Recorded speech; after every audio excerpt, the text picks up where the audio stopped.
যাচ্ছি গুপ্তছড়া ঘাটে। আমরা যদি গুপ্তছড়া ঘাটে একটু অনিয়ম নিয়ে কথা বলি, এখানে এই ফেরির ঘাটে চলছে নানা রকম অনিয়ম। আমি প্রথম অনিয়মটা বলি, এখানে যে পল্টন, এই পল্টনে 4 জন স্টাফ থাকে, 4 জন স্টাফের মধ্যে 4 জন অনুপস্থিত। যখন ফেরি ভিড়ে তাদের কাজ হচ্ছে রশিগুলো বাঁধা, কিন্তু 4 জন একজন স্টাফও নাই। এখানে কয়েকজন স্টাফ রশি বাঁধে, তারা হালকা কিছু টাকা দিয়ে তারা বাড়িতে বসে থাকে।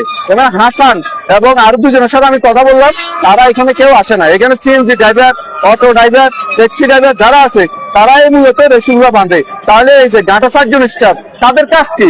বিএডব্লিউ টিসি এদেরকে কেন এখানে দিচ্ছে? এটা কি তদারকি করার কোনো দরকার নাই? এখানে একজন তদারকি করার একজন সুপারভাইজার দেওয়া হয়েছে, সেই সুপারভাইজারকে আমরা কখনো দেখলাম না। আমি বিএডব্লিউ টির কাছে অনুরোধ করবো, উপজেলা প্রশাসনের কাছে অনুরোধ করবো, যারা এখানে দায়িত্বে আছে, উপজেলা প্রশাসন, বিএডব্লিউ-টিসি, আপনাদের নিয়ে আমার অনুরোধ, আপনারা আসেন, বিষয়টা খতিয়ে দেখেন কারা এর সাথে জড়িত।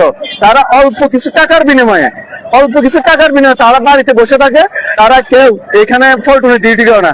এবং এখানে যখন গাড়ি আসে নানা সমস্যার সৃষ্টি হয় গাড়ি নামতে, শুধু তাদের অবহেলার কারণে এখানে ঘটতে পারে যে কোনো সময় বড় ধরনের দুর্ঘটনা। সে দুর্ঘটনা রোধ হওয়ার আগে আমি বিএডব্লিউ-টিসি, উপজেলা প্রশাসন, চট্টগ্রাম জেলা প্রশাসন এবং সন্দ্বীপ থানা পুলিশ, সীতাকুণ্ডপুর থানা পুলিশ, সবার নিয়ে আমার আকুল আবেদন, আপনারা আসুন, দেখুন এবং কারা এই অসাবধানতা কাজ করে, কারা এই অসাধু চাকরিজীবী, তাদের বিরুদ্ধে ব্যবস্থা নেন এবং তাদের খতিয়ে রেখে তাদের ব্যবস্থা নেন। তারা মাস হিসেবে টাকা দিয়ে কেউ এখানে থাকে না।